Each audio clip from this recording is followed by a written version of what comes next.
हे एक रूम काय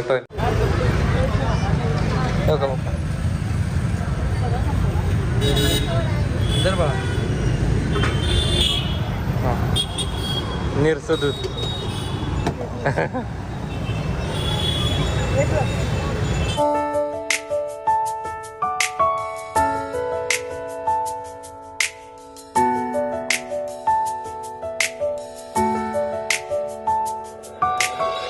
एक रूम काढली अजून रूम काढले इकडं टॉयलेट बाथरूम हात धुवायचं वगैरे. हाय हॅलो नमस्कार. आपल्या चॅनलवरच्या अजून एका नवीन व्लॉगमध्ये मी वर्षा तुमचं अगदी मनापासून स्वागत करते. माझे वडील इकडे येण्याच्या अगोदरपासून आम्ही घरं शोधतो आहोत, तुम्हाला तर माहिती आहे. आणि आता रूम चेंज करायची म्हणून मग जरा जास्तच युद्ध पातळीवरती सर्च करणं चालू आहे. आणि त्यामध्ये आज बप्पा आणि हे दोघं जण मिळून गेले होते घर बघायला. किती गोड पाणी आता लई गरम गेले म्हणून आजोबा, नाही तर मला शर्दी आणि रानात आंघोळ करणं पाणी शुभ्र थंड पाण्यानं आंघोळ करणं. मी तिकडेच धुणार आपण थंड पाण्याने आणि हे गरम पाण्याने आंघोळ करायची त्यांना आणि पडायचं ती पाईपला धुवायचं. गरम पाण्याचं बहुत राहिलं तुमच्या शरीरावर किती असं रिअल फॅक्ट आहे. आणि मी हे लहान असताना ओळखलेलं आहे म्हणून मी गार पाण्याने आंघोळ. आणि मी म्हणते तू काय न्यायला मला हिवाळा आहे गरम पाणी घ्या मला लाल दोन दिसते लगेच.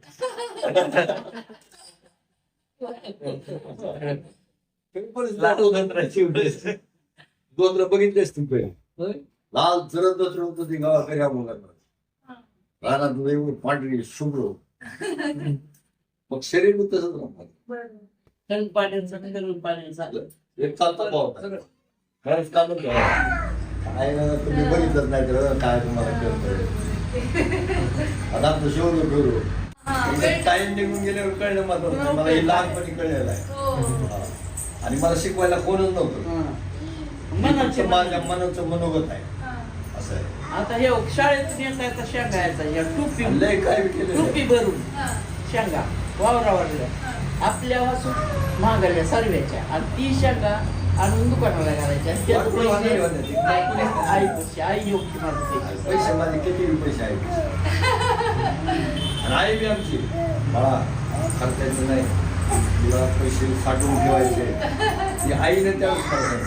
आई किती महत्वाची आहे. आई वडील बी तसं वडील तर तुला सांगतो मी काहीतरी सहल होती सहलीला जायचं.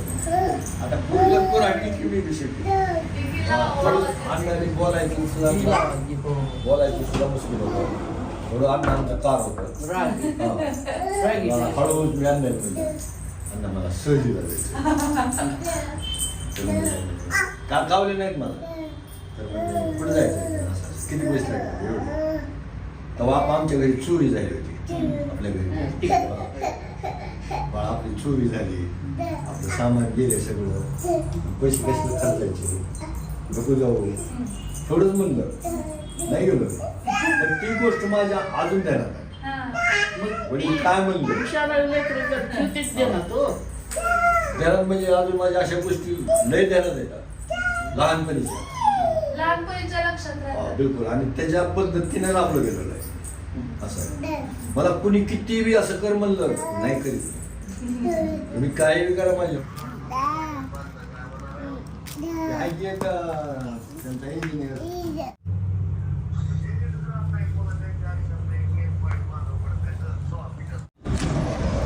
तर मी बप्पा आणि श्री तिघे जण महालक्ष्मीचं दर्शन करायला आलोय. पण आता दर्शन घेतो पहिल्यांदा झालंय की तुम्ही आता ह्या 5-6 वर्षात पहिल्यांदा. होय 20 वर्षानंतर बप्पा दर्शन घेतात महालक्ष्मीचं.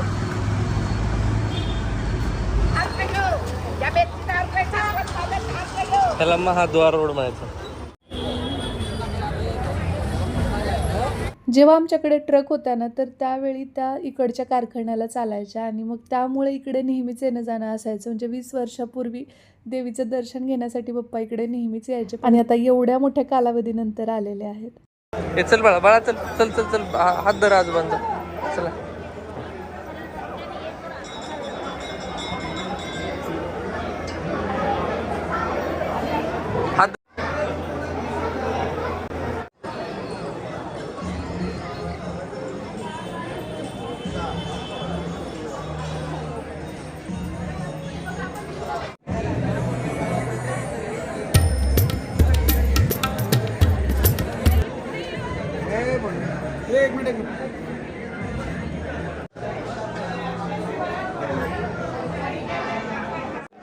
आमचं मुखदर्शन झालेलं आहे. खूप गर्दी आहे आज आणि त्यामुळं रांगेने शक्य नाही.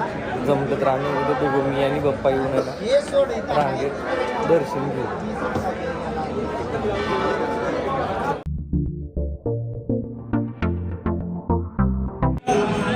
तर पप्पांनी आहे ना शांभवीसाठी कोल्हापुरी साज घेतलेला आहे. कुठला कसा घेतला ते तुम्हाला पुढे पाहायला मिळेल.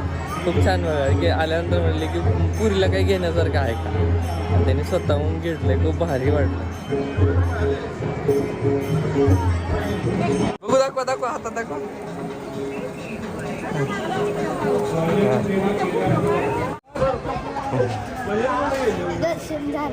होय. आता यांचं छान असं दर्शन वगैरे झालं. त्यानंतर मग प्रसाद घेण्यासाठी थांबले आणि आम्ही नेहमी घेतो ना, तर तिथनंच प्रसाद घेतला. खरं तर खूप चवदार इथं पेढा मिळतो बरं का. म्हणजे आम्ही नेहमी पण 2 बॉक्स तरी घेऊन जातो. त्यानंतर मग लस्सी घेण्यासाठी हे आलेले आहेत इथल्या फेमस ठिकाणी. आता तसंही ऊन जाणवायला लागलं आहे आणि खूप गरम होत आहे नाही का, त्यामुळे आता थंड पदार्थाकडे जास्त वेळ असतो. लय तिला आवाज असला आवडते. किती आवडली तुला? थँक्यू. आम्ही फेमस कपिल लस्सी आहे ती घेतो. भाजी मार्केट. हा, भाजी. दर्शन झालंय आमचं. आता निघालो घराकडे आम्ही आणि थोडासा भाजीपाला फळं वगैरे घेतले. तर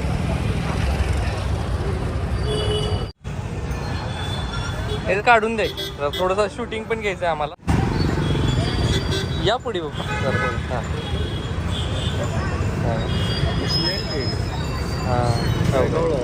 हां असं कुठली जात? गवळाव.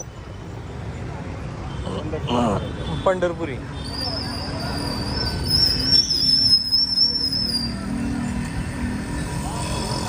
हो का. मिरजकर तिकटी, दूध कट्टा.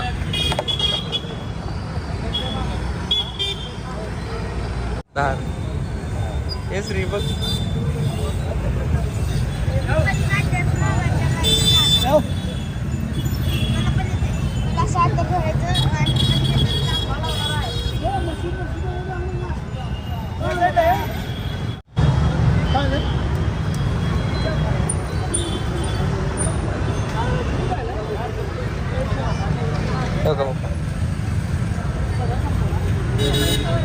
जर बा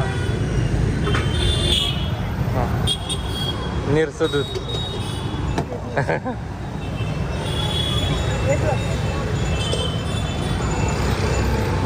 दररोज प्यायला लागते तरी.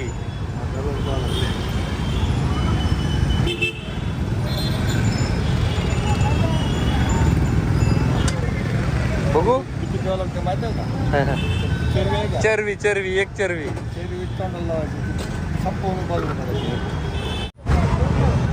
बघा स्त्रीला दूध पाजलंय आजोबांनी. बिल द्यायला लागले स्वतः आजोबा. श्री शिकवायचं दूध प्यायचं. शरीर बॉडी बिडी स्ट्रॉंग लागते. तर आता बाप्पा पण शिकलेले आहेत लिफ्टी यूज करायला. आणि शांभवीसाठी काय आणले रे बा? दागिना आणलाय. चांगलं जरा घ्यायला पाहिजे.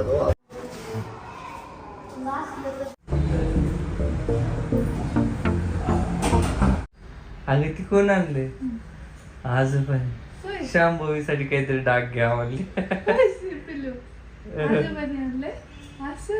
शांभवीला आता त्याची किंमत आपण करू शकतोय का? हा, ते आजोबांनी घेतलाय. कधी नाही ते लकी आहे शांभवी. झोपली आता.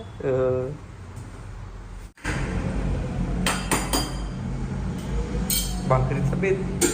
पप्पांना बाहेरचं जास्त आवडत नाही म्हणून बघा, आहे की नाही? पप्पांना बाहेर चला म्हणले तर काय म्हणले? मला सोनं असलं तरी बाहेर नको, मी घरीच बाहेर. कारण बेस्ट क्वालिटी घरी. खूपदा म्हणलं की नाही ते बाहेर बाहेर येणार ते मंदिरात जायला होते तेव्हाच मी म्हटलं तुम्ही बनवून ठेवते म्हणजे स्वयंपाक वेस्ट जाईल नको बनवू कारण बाहेर घेऊन जायचं जेवण ते येणार नाही नक्कीच येणार नाही मला सगळं माहिती आहे पण हे ऐकायला तयार नव्हते परत शेवटी ॲट द एंड नको म्हणजे घरीच जेवण बरं उद्या घेऊन जाऊन दाखवतो. नाही ते शक्यच नाही. तर असा होता आजचा ब्लॉग. तुम्हाला कसा वाटला काय नाही ते कमेंट बॉक्समध्ये मला नक्की सांगा. आवडला असल्यास लाईक करा. लाईक केल्यास हाईपसुद्धा तुम्ही देऊ शकता ज्यामुळे अजून जास्त लोकांपर्यंत हा व्हिडिओ पोहोचेल. जर चॅनलवर नवीन असाल तर सबस्क्राईब करायला अजिबात विसरू नका. भेटू आपण लवकरच उद्याच्याच नवीन ब्लॉगसोबत. तोपर्यंत जय हिंद, जय महाराष्ट्र, जय जिजाऊ, जय शिवराय.